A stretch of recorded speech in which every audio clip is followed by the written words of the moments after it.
Assalamualaikum warahmatullahi wabarakatuh. Alhamdulillahi rabbil alamin. Wabihi nasta'inu ala umurid dunya waddin. Wa afdalus salati wa atammut taslimi ala sayyidina wa qudwatina wa imamina Muhammadin sallallahu alaihi wasallam wa ala alihi wa sahbihi ajma'ina, amma ba'd. Jemaah sekalian yang dirahmati dan dimuliakan Allah subhanahu wa ta'ala, alhamdulillah,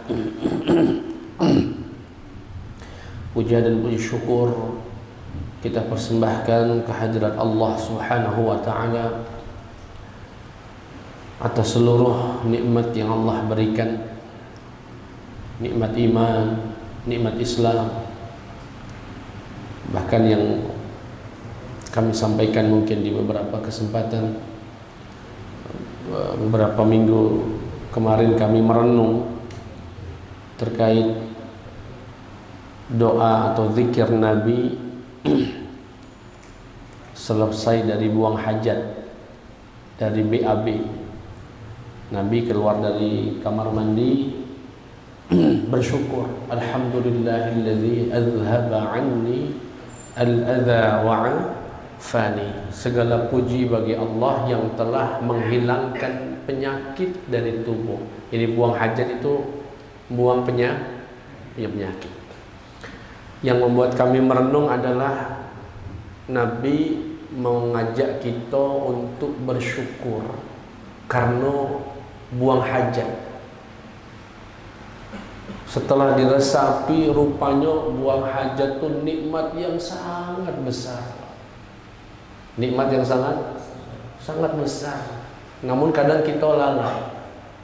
Misal Pak, untuk mengetahui bagaimana besarnya nikmat buang hajat. Misal, andaikan malam ini atau besok ada orang nak ngenjuk aku mobil Land Cruiser keluaran terbaru sama rumah mewah di salah satu perumahan mewah di Palembang misal.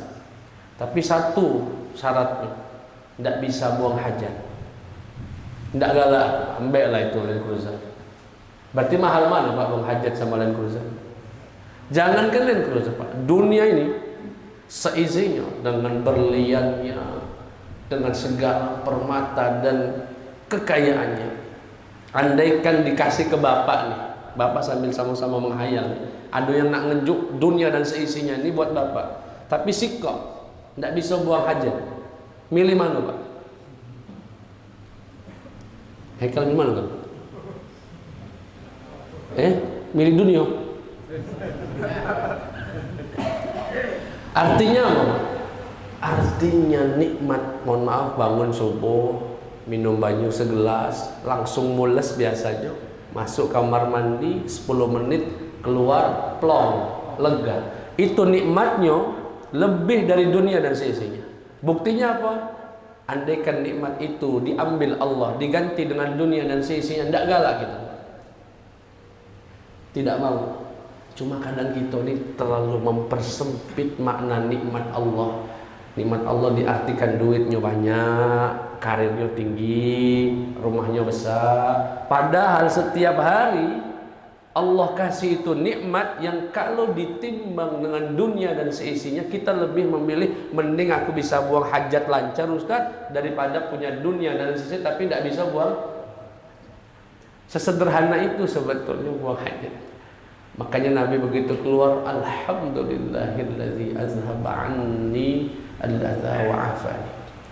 Apalagi kalau kita pernah melihat, naudzubillah, ada orang nggak bisa buang hajat sampai dibelek perutnya, dimasukkan selang, mohon maaf, kotorannya kuning metu dari selang itu. Ya Allah, kita alhamdulillah, semoga sampai akhir hayat kita diberikan kesehatan. Amin ya rabbal alamin. Maka sadaqa Allah subhanahu wa ta'ala hina qala wa in ta'uddu ni'matallahi la tuhsuha.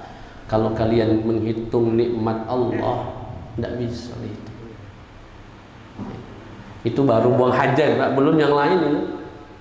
Belum yang buang yang mungkin dianggap orang bukan nikmat gitu. Padahal nikmat besar sekali.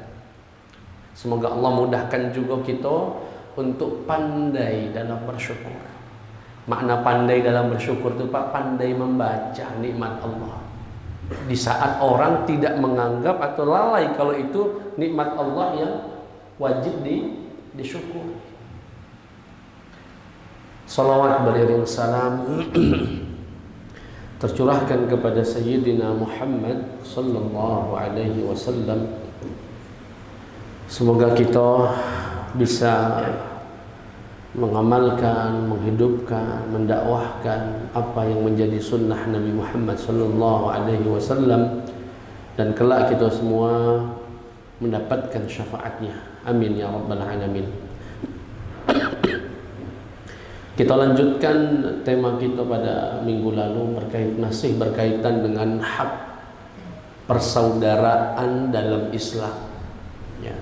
Terakhir yang kita bahas di Tahirin, wong muslim itu seyogyanya ya ya'laf wa yu'laf, humble dengan wong, dan kalau ada orang nak ramah dengan kita, nak dekat dengan kita, kita juga humble nerimo. Ada wong ni yang aku ceritakan minggu lalu, ya, kita lah ngakrab, rupanya dia cuek. Ketemu di Lampung lagi jalan-jalan di pantai, Pak, napa? Bapak di jamaah Tahirin. Ya memang napa? Ya Allah Pak, kita ni semajlis. Ya memang napa kalau semajlis? La haula wala quwwata. Yang cak itu Pak, la khaira, tidak ada kebaikan orang yang cak itu. Ya, tidak apa, la yu'laf namanya. Tidak bisa diramahi, tidak bisa ada nak yang cak itu Pak di dunia? Ada ya. Bukan di film Indosiar Baik, yang berikutnya yang malam ini, qala al-musannif rahimahullah wa nafa'ana Allah bi'ulumihi fid dharain amin. Wa 'alaika bi ta'limil jahilin wa irsyadid dhallin wa tadhkiril ghafilin. Wahai muridku, wahai saudaraku, hendaknya engkau berkenan untuk mengajar saudara, mengajarkan saudaramu yang belum tahu, dan mengarahkan saudaramu yang masih tersesat, dan mengingatkan mereka ketika mereka masih lalai. Maksudnya mak mano? Ya, contoh simpel saja. Bapak lagi wudu, sebelahnya ada wong wudu, kita jenguk wudunya tidak sampai siku misalnya. Sebagai hak seorang saudara dalam muslim, Bapak sampaikan, maafkan, wudunya sampai sini, wudunya sampai, itu namanya ta'limul jahilin, ngenjuk tahu wong yang belum tahu. Banyak dalam keseharian kita ketemu dengan orang-orang yang belum tahu. Ada, kami pernah misal lagi sholat ya, lagi sholat, dia apa namanya itu, masbuk lagi masbuk dalam sholat, tapi sholatnya imam itu lah rukuknya lah tegak, dia datang disusulnya yang sudah terlambat tadi, nah, dan seterusnya. Selesai sholat kami datangi, dan yang tadi kurang 1 rakaat itu tidak terhitung, jadi mamano. Nah, sekarang langsung tegak, Allahu Akbar, kemudian tambah 1 rakaat lagi. Oh ya, langsung dia selesai salam, cak itu ya, iya cak itu. Nah, itu bagian daripada haknya, dia sama-sama muslim, dulur kita juga, sama-sama menyembah Allah, sama-sama umatnya Nabi Muhammad sallallahu alaihi wasallam. Wa irsyadid dhallin, dan mengarahkan orang yang tersesat. Ya. Ada diam-diam ngajak ngobrol kawan misalnya, melok majelis sana yuk, napa? Bagus banget majelisnya. Misalnya, mak mano? Pokoknya majelisnya itu kita disuruh berzikir terus, dan tidak perlu lagi cak kamu tuh, aku juga sering ngaji fikih, ngaji tafsir. Sudahlah itu lah klasik, kita tuh makomnya harus tinggi. Ada majlis-majlis yang cak itu Pak, buka-buka majlis di rumah-rumah, menghalangi orang untuk hadir majlis macam ini, dianggap ini majlis wong awam, kayak majlis wong bawah lah. Dia ini majlis makom tertinggi lah. Jadi tidak perlu lagi sholat, tidak perlu. Ditegur, sampaikan tidak itu, bukan begitu. Sampaikan kalau dia dalam kesesatan. Apalagi di Sumatera ini ada satu aliran ya, satu pemahaman yang mereka sebut dengan PK atau ya PK, singkatan dari pelindung kehidupan. Ada itu Pak, di Palembang ini pusatnya di daerah Kenten. Pelindung kehidupan itu mak mano pacak ngejual sertifikat surga tanpa sholat. Apa njuk baik dia duit berapa, kagak dinjuk sertifikat masuk surga, nggak usah sholat, nggak usah puasa, galak apa? Kalau ada yang galak, kaki kami antar ke. Biasanya incerannya wong-wong PNS, pegawai-pegawai yang nggak galak capek sholat tapi pengen surga. Banyak itu, lambangnya seperti matahari itu. Sudah ada, kami lihat beberapa mobil di Palembang ini, PK, Lado. Namanya itu pusatnya di daerah Bengkulu ya. Bengkulu, Lampung, Sumatera Selatan. Termasuk yang masuk bergabung dengan kelompok yang kemarin bikin ribut di Pemalang. Ya, kalau ada di Palembang sudah mulai ada itu Pak, membenci para habaib. Oke lah, dia tidak percaya Habib sebagai keturunan Nabi, itu hak dia.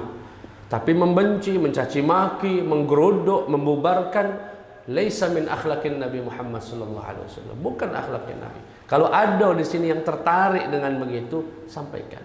Sudahlah. Nggak usah urusin nasab orang. Urusin nasib kamu Nasib kita ini belum jelas, surga apa neraka kita. Nak ngurusin nasab orang. Ya. Semoga Bang Roma Irama dapat hidayah. Kasihan beliau. Banyak lagunya sudah menginspirasi orang. Banyak orang taubat mungkin sebagian daripada lagu. Tapi di ujung hidupnya malah ngurusi yang tidak perlu diurusi. Ya. Bukan bidangnya dia berbicara itu. Ya. Apalagi mengangkat Mang Imad jadi mujaddid. Mujaddid apa di mujaddid? Nah, kita sedang hidup di era yang kami sebutkan kemarin, di era orang bodoh mengatakan orang alim itu bodoh. Hati-hati Pak, jangan salah guru. Setajam apapun perbedaan kita, kedepankan akhlak kita, adab kita, ya. Kepada siapapun. Bapak di sini misalnya di majelis ini ada yang tidak percaya Habib itu keturunan Nabi, tidak apa-apa. Bukan, karena dia bukan min usulil iman. Tetapi laisa ma'na dzalik, bukan berarti Bapak boleh mencaci maki dia. Ya, boleh menghina dia, sama-sama muslim. Minimal saudara seiman. Ya. Laisa, Ustaz tidak akui, bahkan pernah saya sampaikan, kalau ada murid Ustaz mencaci maki habaib dengan alasan tidak percaya, putus dari Ustaz, tidak ada. Ya, nggak ada sanad, nggak ada ijazah dari Ustaz. Ya. Alhamdulillah, karena Ustaz jelas keilmuan Ustaz, salah satu sanadnya nyambung ke Al-Walid, ya, salah satu ulama besar di Jakarta, Al-Walid Habib Abdurrahman As-Segaf. Itu silsilah keilmuan kami, Pak. Ya. Belum lagi yang di Mesir dan sebagainya. Ya. Jadi irsyadid dhallin wa tadhkiril ghafilin. Punya kawan jarang sholat, ingat ke? Punya kawan jarang ngaji, ingat kan? Itu persaudaraan dalam Islam. Janganlah. Nah, tetapi di sini setan piawai membisikkan kita untuk tidak mengajarkan kawan, tidak mengingatkan kawan apa. Udahlah, tidak usah ngurusi wah. Kamu juga belum mengamalkan apa yang nak kamu suruh. Nah, nyuruh wong misalkan sholat, kamu baik sholatnya masih bolong-bolong misalnya. Kata Al-Habib Abdullah bin Alwi Al-Haddad, wa hadza kulluhu talbisun minasyaitan. Ini semua tipu daya setan. Kalau ada yang membisikkan, udah kamu nggak usah ceramah, udah kamu nggak usah dakwah, sudah kamu nggak usah ngajakin orang berbuat baik, kamu juga nggak ngamalin. Justru kalau kita tidak ngajarkan, tidak memberikan petunjuk, tidak ngejuk tahu, justru kita itu termasuk yang tidak mengamalkan. Karena di antara makna mengamalkan ilmu itu yang ngajarkan ilmu. Mengajarkan ilmu. Jadi pernah sholat juga dengan orang yang punggungnya kebuka saat sholat. Punggungnya, auratnya, celengannya terbuka. Assalamualaikum, assalamualaikum. Kita lihat nian, wong ini terbuka. Batal tidak sholatnya? Batal, karena terbukanya aurat salah satu syarat sahnya sholat. Ada wong, biarlah pesan dia. Itu namanya menjerumaskan wong tadi ke neraka. Seharusnya gimana? Assalamualaikum. Kakak, mohon maaf, Kak, dari aku jengok kakak itu terbuka auratnya. Jadi mak mana? Diulang lagi sholatnya. Oh, nah di belakang tuh ada sarung pacak pakai. Itu seorang muslim. Kita ini orang Indonesia ini kadang sungkanan, Pak. Sudahlah Ustaz, kaki singgung dia. Itu bisikan setan kalau itu. Bismillah, niatnya baik, caranya baik, sudah. Didengarkan alhamdulillah, tidak didengarkan Allahumma ballaghtu, kita sudah menyampaikan. Ya. Yang berikutnya haknya seorang muslim, wa 'alaika bi jabri qulubil munkasirin wa mulatafatil du'afa wal masakin wa muwasatil muqillin wa taysir 'alal mu'sirin. Kata Nabi Muhammad, kata Habib Abdullah bin Ali Al-Haddad, hendaknya seorang muslim itu bisa menjaga perasaan dari orang-orang yang sedang hancur hatinya, ya, juga pandai menghibur wong-wong lemah, wong miskin, kemudian membantu orang-orang yang susah. Mohon maaf, naudzubillah, di era materialisme seperti zaman, ya, materialistis seperti di zaman kita ini, orang ini kalau tidak galak dekat dengan orang susah, senangnya dengan dekat orang yang sugih, pejabat, ya. Kalau ngobrol sama pejabat 5 jam sanggup. Kalau ngomong sama orang miskin, udahlah, ngomong apa? Udahlah. Bukan. Benar tidak, Pak? Ini introspeksi diri kita, ya, introspeksi diri kita. Kalau diajak ngobrol sama gubernur, wali kota, pejabat, wong sugih, sama. Bercanda padahal tidak lucu itu, bercandanya wong sugih tadi tidak lucu, tapi ketawanya begitu wong miskin yang bercanda padahal lucu. Dikitnya nunjuk senyum tadi, tahu tadi. Tidak boleh. Ya, hibur. Nabi Muhammad SAW contoh terbaik. Dulu di zaman Nabi ada seorang sahabat bernama Zahir, ya, Zahir bin Haram. Beliau ini budak, tinggalnya di kampung. Sering ditugaskan oleh majikannya berdagang di Madinah. Kalau berdagang di Madinah, kebiasaannya si Zahir ini mampir ke rumah Nabi, ngenjuk hadiah dari kampung lah, Pak, yang biasa tidak ada di Madinah. Kalau kita ini ya datang misalnya dari Pagar Alam, tinjuk kami kopi biasanya, ya, alpukat. Yang susah dapat di apa dia nih, di kota itu agak susah. Dia itu suka, Pak, kalau sebelum, anggaplah di sini dari kampung mana, dari Pagar Alam nak berjualan di pasar 16, ya, itu mampir dulu ke rumah Nabi, ngenjuk hadiah. Suatu ketika Zahir ini seperti biasa nak berjualan, mampir dulu ke rumah Nabi Muhammad SAW, karena beliau tahu dengan memberi hadiah inilah, apalagi udah jarang ketemu, dengan memberi hadiah inilah dia berharap mendapatkan cintanya Nabi Muhammad SAW, karena Nabi yang bersabda, tahadu tahabbu, salinglah berbagi hadiah maka kalian akan saling mencintai. Nah, kalau sudah dicintai Nabi Muhammad, pintar Zahir ini, Pak. Dia ini dengan ngenjuk hadiah, kakek Nabi cinta aku, kalau aku dicintai Nabi berarti aku dapat surga. Karena seseorang akan dikumpulkan bersama orang yang dicintai. Datanglah Zahir ini ke rumah Nabi. Saat itu Nabi tidak kata. Diterimalah oleh istrinya Sayyidah Aisyah radhiyallahu anha. Setelah diterima, Zahir pamit untuk melanjutkan dagangnya. Tidak lama Nabi pulang. Ketika pulang, Sayyidah Aisyah bercerita, ya Rasulullah, tadi Zahir mampir nak ngenjuk hadiah. Mana sekarang? Lah berangkat ke pasar ya Rasulullah. Oh sudah. Lihat tawadhu'nya Nabi Muhammad sallallahu alaihi wasallam. Ini mohon maaf ya, budak disebutkan dalam sirahnya damim, yani jelek rupanya, jelek, hitam keling, tak bisa bergawe, cuma bisa berdagang itulah gawenya Pak. Nabi sallallahu alaihi wasallam begitu dengar tadi Zahir ke rumah, langsung nyusulnya ke pasar. Begitu dilihat Zahir lagi berdagang, lagi menawarkan dagangannya. Nabi ingin, nah ini yang disebut mulatafah, ya, mulatafatil ad-du'afa wal masakin, ya, bercanda, berlembut, bercengkrama dengan orang-orang susah. Datang Nabi melihat dia lagi serius berdagang itu, langsung dipeluknya dari belakang, ditutup matanya. Kata sahabat Zahir, arsilni, arsilni. Dia tidak tahu siapa tadi. Lepaskan aku, lepaskan aku. Begitu dia mengelak, dia balikkan wajahnya, rupanya Nabi Muhammad sallallahu alaihi wasallam. Lihat Pak, cerdasnya sahabat Zahir, langsung melemahkan tubuhnya, ngelemesi tubuhnya, nyelendot bahasa gitu Pak. Kenapa nyelendot? Agar pelukan Nabi Muhammad makin erat.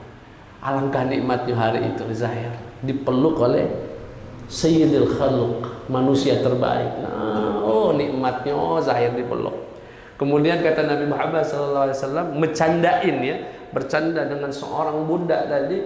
Kata Nabi, ayo siapa yang nak beli Zahir? Siapa yang nak beli? Ya Rasulullah, satajiduni kasidan. Siapa yang nak beli aku ya? Jelek, tak bisa bergawe cak ini.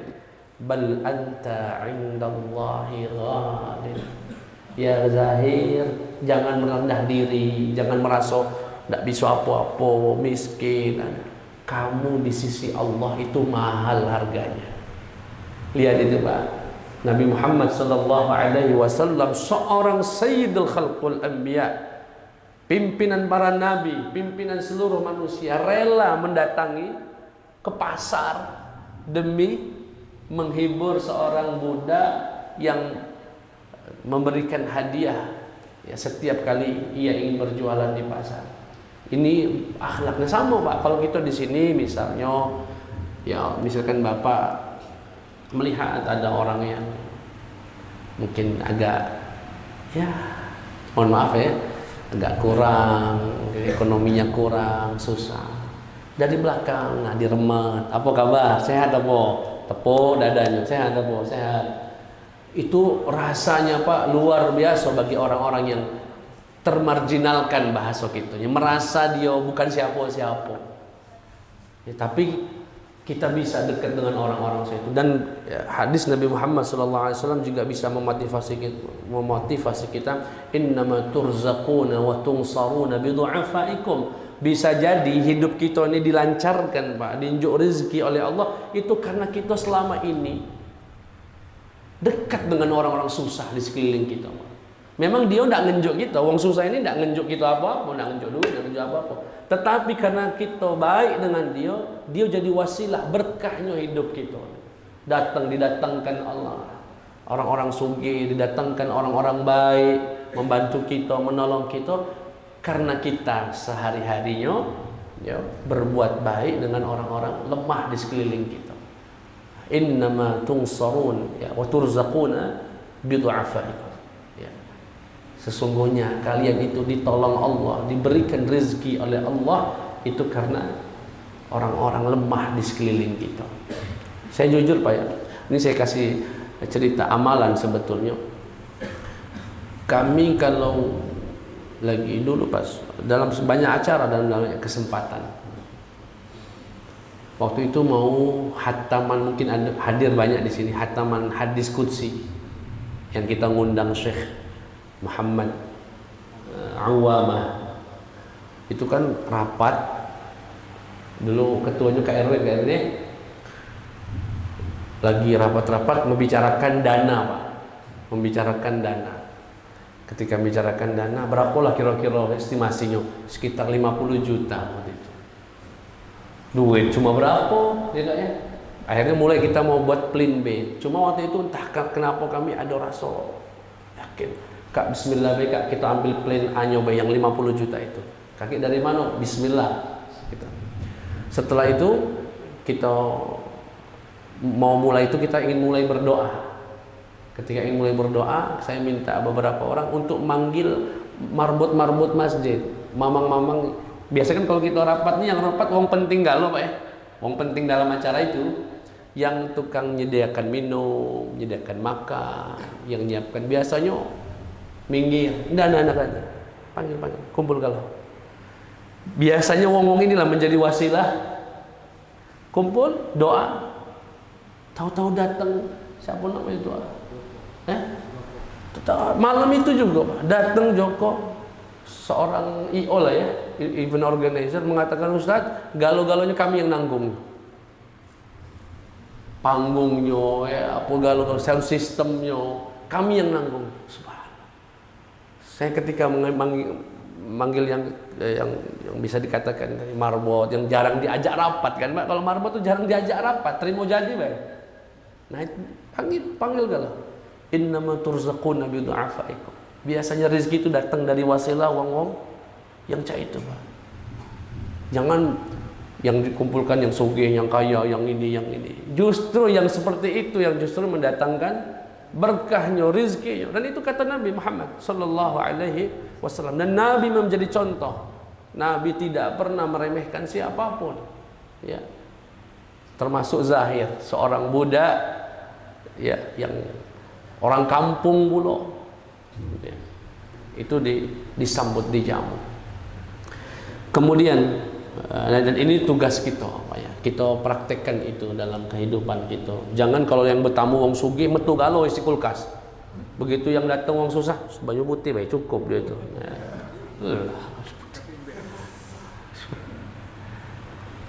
Nah, jangan begitu.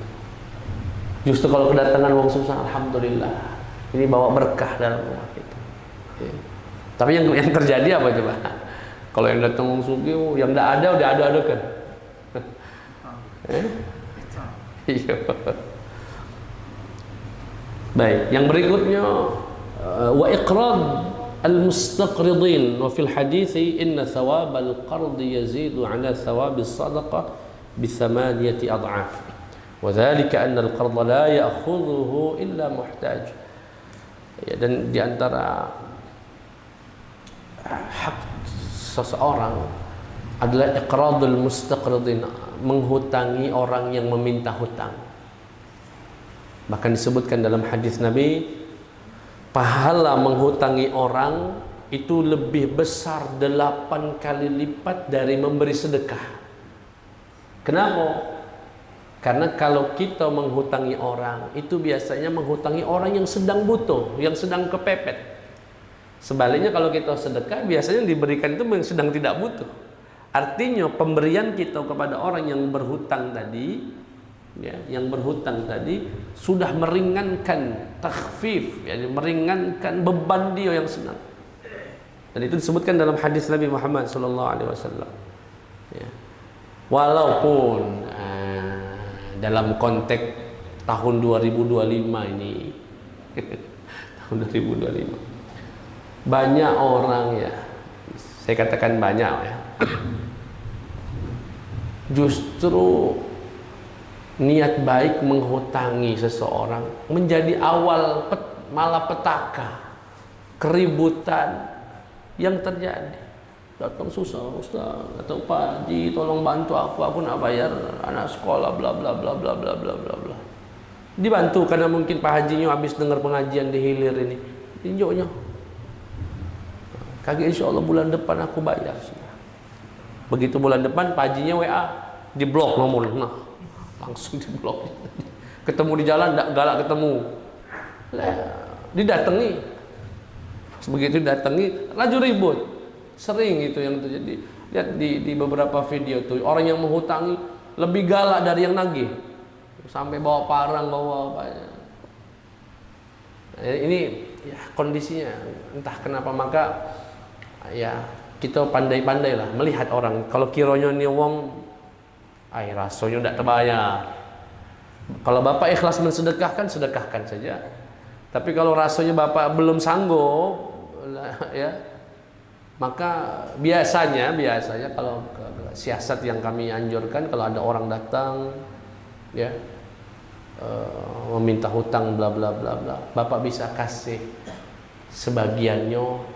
Misalnya dia minjem 1 juta misalkan, sampai aduh aku tidak bisa minjemkannya, ada satu alasan tidak bisa kesebutkan, tapi ini ada sedikit rezeki, yuk 100, yuk 200, balik dia dengan itu, sudah kita tidak terpikir lagi ya, sedikit meringankan beban dia. Tapi kita niatnya khawatir daripada aku pinjamkan 1 juta tapi nanti jadinya bala, jadi ribut, pahala tidak dapat, saudara jadi putus.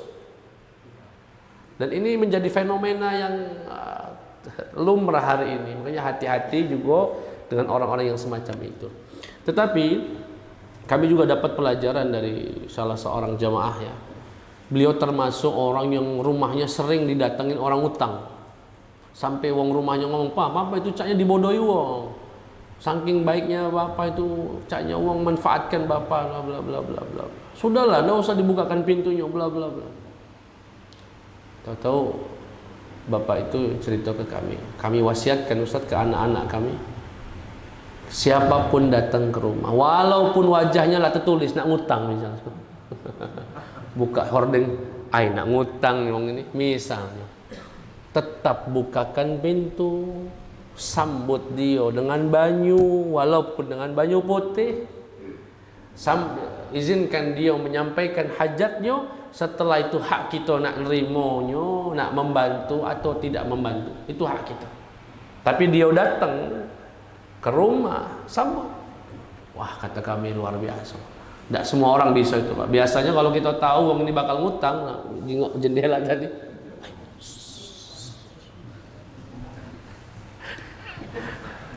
gitu kayak, "Assalamualaikum."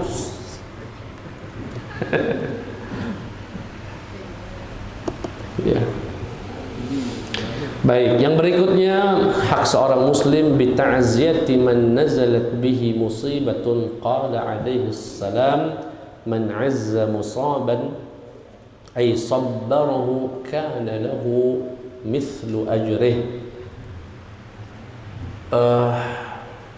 Ikut berduka ketika saudaranya tertimpa musibah, baik itu kematian atau apa ya, minimal memberikan nasihat agar dia sabar, itu bagian juga ya.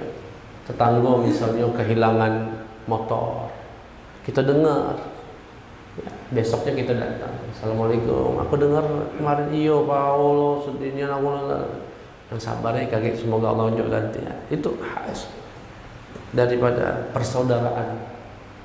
Kita butuh dengan orang-orang yang semacam itu. Yang berikutnya, wa iyyaka wasyamatata bi ahadin minal muslimin. Ya. Wa hiya an tafrah bima yanzilu bihi minal masaib. Ya.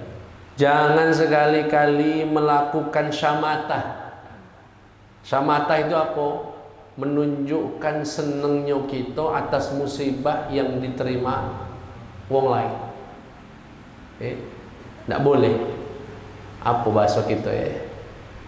Bahasa Palembangnya apa? Misalnya ada wong kehilangan motor lah, ya, dia senang tak gembira sampai ngucap pula, "Makanya kunci wong tu, syukur mampu iya bahagia di atas penderitaan orang lain." Tidak boleh. Kata Nabi Muhammad SAW, "La tudhhirish syamatata bi akhik fayu'afihi Allah fayu'afiyahu Allah wa yabtalik." Ya, jangan sekali-kali menampakkan syamatah. Jangan sekali-kali menampakkan bi akhik fayu'afihi Allah, bisa saja Allah menyudahi kesengsaraan kawan tadi, gantian menguji kamu. Misalnya ada orang kebakaran rumahnya, tuh syukurin nih, makanya jadi orang yang sombong nanti. Misalnya naudzubillah min dzalik. Ya Allah bisa obati dia, sembuhkan dia, balikkan lagi hartanya, gantian rumah kita yang kebakaran. Na'udzubillah min dzalik. Atau ada orang sakit tertentu ya, rasakin. Ya, makanya jadi wong jangan, tidak boleh. Yang menarik ya, ini salah satu ya, pengamatan saja. Yang dilarang Nabi itu la tuzhir, jangan kau tampakkan. Artinya apa? Kalau masih selama di batin masih belum kena hisabnya, masih belum kena. Yang dilarang itu menampakkannya. Kalau di dalam hati itu masih manusiawi, Pak. Misal, Pak ya. Jadi, walaupun ya, al-iman derajat ya. Ada orang punya motor suaranya bising. Tiap lewat depan rumah, kesel enggak Bapak dengan wong itu? Tahu-tahu satu hari, gurang masuk di selokan. Rasanya seneng enggak, Pak? Nah, yang dilarang tuh bukan, yang dilarang tuh menampakkannya. Tapi kalau di hati tadi, rasanya pengen. Jadi yang dilarang itu izhar ma fi qalbik minal farah, menampakkan apa kesenangan kita atas. Kan kalau biasanya manusia mampus, mampus ente, rasain loh. Besok lah, wong lah kapar-kapar tadi rasa bantuin dah. Jadi yang dilarang Nabi itu bukan perasaan semata senang ya Pak ya. Karena ya kalau insya Allah kalau orang sudah jadi wali Allah senang pun tidak, dia sudah cukup. Ya sudah. Tapi ini orang awam itu kan akhirnya son horek misalnya. Kan meresahkan gitu ya. Bagi sebagian orang terutama, mungkin kebanyakan orang cuma nggak berani menyuarakan karena bos-bos, caknya jagoan-jagoan galau sekelilingnya itu. Tahu-tahu misalnya, kebakaran apa jatuh apa ngguling kan, alhamdulillah, syukurin. Jangan seseneng-senengnya kita la tuzhir, jangan diempet. Kalau orang Jawa diempet. Baik. Dalam ya, wahdzar an dan termasuk wahdzar an tu'ayyira musliman bi dzambin waqa'a fihi fa inna man 'ayyara musliman bi dzambin lam yamut hatta yubtala bimithli ma 'ayyarahu bih. Hati-hati, jangan sekali-kali ngejek orang muslim yang jatuh pada maksiat. Misalnya na'udzubillah, thumma na'udzubillah, ada tanggo, ada kawan jatuh jadi pezina, jatuh berzina, maksiat, dia berzina. Itu kita sebagai muslim jangan ngenyek dia, ngenyek dia, kalau bahasa Lampung ngenyek, jangan ngejek dia. Makanya jadi betino jangan penci tangan bisa. Jangan Pak, naudzubillah. Disebutkan orang yang ngomong tadi, yang menghina pezina tadi, tidak akan mati sampai dia diuji dengan maksiat yang sama. Naudzubillah. Ngeri sekali ya, ngeri sekali. Ya. Jadi bukan syamatah, tugas kita justru mengingatkan. Kalau ada yang pezina, lain kali jangan cak itu. Kamu betino harus. Nah, yang nggak boleh itu tadi ngejek, ya ngejek, merendahkan dan lain sebagainya. Saya ngeri dengan komentar-komentar netizen kalau lagi ada berita yang buruk, misalnya siapa jatuh ketangkep misalnya, wah komentarnya rasain ente lu, itu termasuk syamatah. Ya, hati-hati, dia tidak akan mati sampai ia merasakan maksiat yang sama. Na'udzubillahi min dzalik. Baik jamaah sekalian,